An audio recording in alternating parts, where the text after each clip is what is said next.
Bonjour et bienvenue à Monsieur Wallet présente une nouvelle capsule éducative. Aujourd'hui, je sors un peu de ma zone de confort et on va parler de géographie et ou d'histoire, dépendant de quel œil vous préférez. Et on va le faire à l'aide du jeu Civilisation 5. Aujourd'hui, on va parler de ce qui crée une frontière. C'est quoi une frontière entre deux pays, entre deux États, deux provinces, etc. Alors, le concept est absolument humain.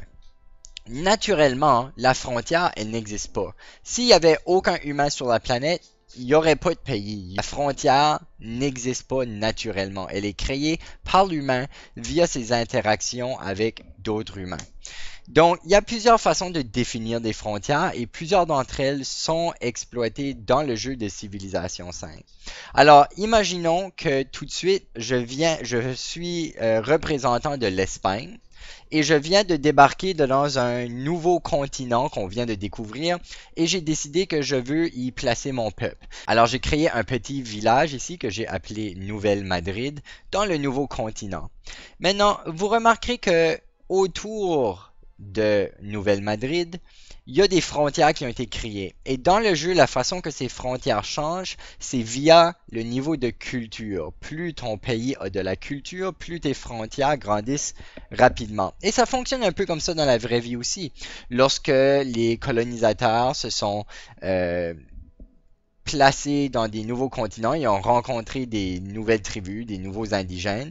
Leur niveau de culture, leur niveau de technologie les a permis de convaincre les indigènes, hey, on est des gens qui sont vraiment bien, vous devriez vous associer à nous. Et plus la culture grandit, c'est encore comme ça tout de suite, avec la culture américaine, plus elle devient importante, plus les gens se américanisent sans nécessairement se considérer américains. Mais la culture est une façon de convaincre les gens de la région que tu fais partie du nous. Et ça fait grandir les frontières. Donc ça, c'est une façon. En même temps, le jeu me permet de faire des scouts et des guerriers qui peuvent se promener. Donc j'ai ici un guerrier qui s'est promené jusqu'à la frontière ici et on a rencontré d'autres indigènes. On a rencontré le village ou l'état de Byblos. Et puis, comme vous pouvez voir, Byblos, ils ont aussi leur frontière. Et on va voir tantôt que si je m'avance dans cette frontière-là, les gens de Byblos vont pas être contents. Bon, on est maintenant environ 500 ans plus tard et on voit que ma culture a commencé à se répandre plutôt dans les territoires voisins. Donc, je commence à assimiler culturellement de plus en plus de gens. En même temps, on voit que la frontière de Byblos, leur influence culturelle a aussi étendu un peu plus loin. Et ça fait en sorte que mon armée de guerriers espagnols ici se retrouve maintenant dans la frontière de Byblos. Et regardez, on voit ici une indication que Byblos est en colère avec notre peuple pour cette raison. Alors, si on veut garder des bonnes relations avec Byblos, il va falloir déplacer nos unités à l'extérieur de leurs frontières. Une autre chose qu'on peut faire pour définir nos frontières, donc si on va dans la Nouvelle-Madrid, on est capable de acheter une case pour que nos frontières aillent plus loin. C'est-à-dire que on peut parfois, via le commerce, donner de l'argent pour devenir le propriétaire d'une terre. Donc, par exemple, je pourrais dire, ah, cette case ici, c'est une case où il y a beaucoup de forêts, je sais qu'il y a beaucoup d'animaux à chasser, ça m'intéresse, je veux l'acheter. Donc, je donne 30 ors aux indigènes de la région pour les convaincre que c'est maintenant mon territoire et s'ils veulent pouvoir chasser là, ils vont devoir me donner un peu de retour. Donc, c'est une autre façon que des pays peuvent définir leur terre. Environ 1000 ans après le début de notre colonisation, on rencontre une nouvelle civilisation, les Perses, et leur capitale Persépolis, on sait maintenant où elle se retrouve, et on voit que eux aussi ont commencé culturellement à influencer les gens autour de leur village. Mais comment va-t-on faire pour agir avec les Perses? Allons explorer une autre façon d'établir des frontières, c'est-à-dire avec la puissance militaire et politique. Maintenant, le jeu définit que culturellement, ceci, c'est notre frontière. C'est-à-dire que si les adversaires essayent de rentrer dans la frontière, c'est une déclaration de guerre automatique. Mais il y a d'autres façons, bien sûr, d'établir des frontières. Par exemple, il y a des ressources naturelles qui peuvent nous aider à définir nos frontières. On voit que, par exemple, ici, j'ai des montagnes qui sont impénétrables. On ne peut pas passer par-dessus les montagnes. Donc, c'est une façon d'établir des frontières. Et puis, même si ma frontière culturelle ne se rend pas jusqu'ici, je suis presque entièrement en contrôle de cette côté ici du territoire. Peut-être que théoriquement, peut-être que selon la loi, cette frontière, ces territoires ne m'appartiennent pas. Sauf que j'ai de la puissance militaire dans la seule route qui se rend vers l'est du continent. Alors si les gens veulent pouvoir aller à l'est du continent, ils doivent passer à travers mes puissances militaires. Donc la présence militaire est une autre façon importante d'établir des frontières qui peut-être géopolitiquement n'existent pas vraiment, mais militairement, ils existent définitivement. Ici, on voit un autre exemple de comment la puissance militaire peut établir des très grandes frontières.